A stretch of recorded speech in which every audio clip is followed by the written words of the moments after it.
Yo, what is up everyone? Dylan here, back again with a brand new mechanical keyboard video. There's been a lot of great entry-level custom mechanical keyboards that came out this year, and it seems that manufacturers are racing to produce the best entry-level keyboard for newbies on the low. Over the past year, we've seen some great entry-level keyboards come out, like the Kara from RamaWorks, the NK65 Entry Edition by Novel Keys, as well as the ID67 by IDBow. But today we have a new challenger entering the ring to claim the title of best entry-level mechanical keyboard for the low. And that keyboard is the KBD67 Lite. This keyboard was announced around October 2020 and was for sale on Black Friday, and we finally got one in today. This keyboard is packed with almost everything you need in a great entry-level mechanical keyboard. So let's go check it out. Alright, let's get into the unboxing for the KBD67 Lite. It comes shipped in a double box, and I have no idea what this is, so let's throw that away. And I was really surprised to find that this keyboard comes with a carrying case. There's not a lot of carrying cases that come with higher end keyboards, and all of these entry-level keyboards are actually including one. This one is really soft to touch, it's really velvety, and look at here. KBDFans included a custom coiled cable, which is a really good addition. KBDFans also included some extras here. I believe this is just some spare parts, and here I was really surprised to find that they included some stabilizer foam. We'll be getting back to that later. It looks like the board comes fully assembled, so realistically all you have to do is pop in some switches as well as keycaps and you're good to go. My board actually came pretty flawless, no real cosmetic flaws or defects, considering this board was only $109 shipped from KBDFans. So nice job KBDFans on the quality control. Our friends over at KBDFans were kind enough to include a little hex screwdriver used to detach the top plate from the rest of the keyboard. Once you do get these screws off, however, you can detach the top from the rest of the board, but you'll also need a Phillips screwdriver of your own to detach the plate from the PCB. This keyboard does ship with a polycarbonate plate, which I actually prefer over aluminum or brass. I just feel like polycarb plates give it a more flexible feel as well as a better sound profile. This is just my opinion though, and just my personal preference. One of the most interesting and important pieces of this keyboard is actually this mute silicone that comes wedged in between the plate and the PCB. Its purpose is to dampen the sound and is also a gasket, which is crucial to the way the PCB is mounted to the rest of the board. You rarely see this kind of mounting style in lower end boards. The PCB included with this keyboard is the KBD67 Mark II version 2, which has per switch RGB but no underglow.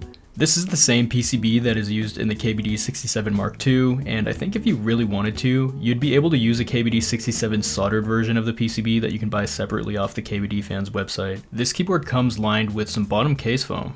If you really wanted to run this keyboard without the bottom foam, you totally can. I prefer to keep the bottom foam on, however, for a better dampened sound. I was really surprised to find that the stabilizers came pre-lubed.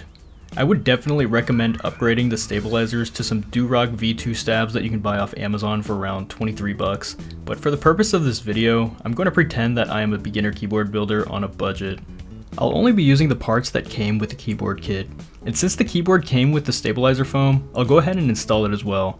The stabilizer foam are thin foam cutouts that you can stick onto the top of the PCB that will sit under the stabilizers to reduce rattle.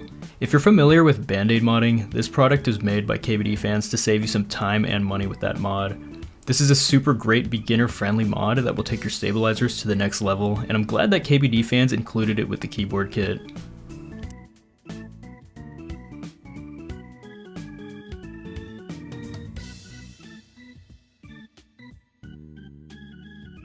I'm gonna go ahead and reassemble the board now, but I just wanted to stop and say that I'm super surprised with the quality of this board so far. Compared to the Novel Keys 65 Entry Edition, the KBD67 Lite is definitely the superior board due to the fact that it can use PCB mounted stabilizers. The NK65 uses plate mounted stabs that, though you can modify to make them feel good, they will never feel as good as PCB mounted stabilizers. If this is your first board and you're on a budget, this leaves you with so much room for upgrades to the keyboard as you're able to afford them. Another thing that I'd like to note is that the NK65 uses an integrated aluminum plate that is actually attached to the top of the case. This creates a more rigid typing experience in my opinion. The KBD67 Lite has an independent polycarbonate plate that is not mounted directly on the case by any means. Instead, it's sandwiched in between the plastic components supported by the silicone gaskets. This results in a softer, more flexible typing experience and arguably a better sound profile.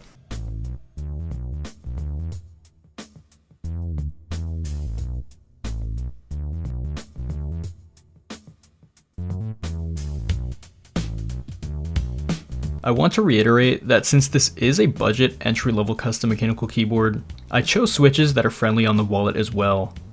These switches are the Gateron cap yellow switches, and these come in packs of 35 for just $12 each. I literally got 70 of these switches for just 24 bucks, and they even come in this sweet case. These switches are lubed from the factory, and they're great, thocky, smooth linear switches that I'd recommend for any beginner. These actually feel way better than Novel Keys creams in my opinion, and I know you're probably tired of hearing about my hate for Novel Keys creams, but these are just so much better for almost literally 1/3 of the price. Since these switches are so inexpensive, an entry-level builder can always use them until they find the switch that is right for them, which is usually a timely process. And you already know which keycaps I had to put on this keyboard. If you already haven't checked out my video about these HK Gaming Die Sub Cherry Profile keycaps, go ahead and check it out. I'll leave an annotation at the top of the video right now. These are basically the best bang for your buck, and I own about 8 of these sets personally. These are smooth single shot PBT keycaps that feel so nice to the touch, have clean legends, and are available for prime shipping. These keycaps are a no-brainer for beginners and pros alike, and I swear I'm not sponsored, but HK, if you're watching this video, please hook your boy up with some keycaps. Anyway, this is the finished build. This thing looks really sick, especially with the RGB on, so let's go ahead and jump into the sound test.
Thank you guys so much for making it to the end of the video. As always, if you did enjoy, please leave me a thumbs up and drop me a subscription with the notification bell on. You remember that giveaway that I promised at 1,000 subs? Well, we're really close. I'm sitting at about 900 subs at the time of this recording, and all you have to do to win the prize that I'm giving away, which is actually the keyboard that I just built in this video.